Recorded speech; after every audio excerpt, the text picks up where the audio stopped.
Bonjour, avez-vous déjà entendu parler du C2D? Oui, très bien. Non, pas grave.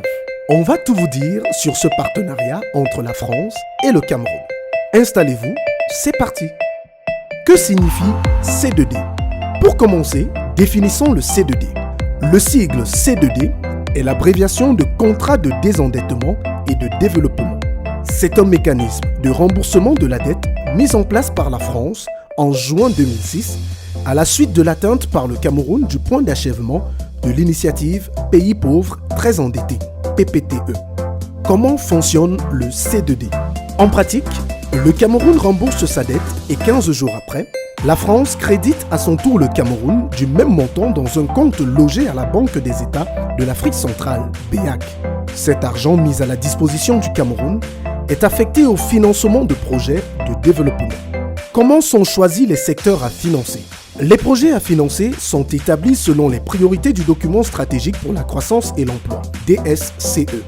Ils s'inscrivent dans les grands axes définis par le gouvernement camerounais avec pour ambition de contribuer à améliorer durablement le quotidien des Camerounais et à construire le Cameroun de demain.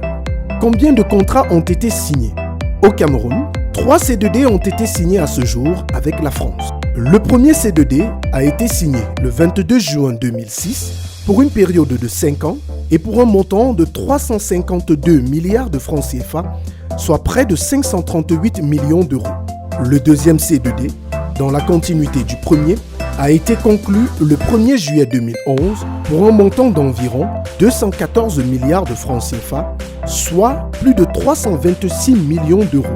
Le troisième contrat C2D, quant à lui, a été signé le 30 juin 2016 pour un montant de 401 milliards de francs CFA, soit 611 millions d'euros. Il s'achèvera en 2025.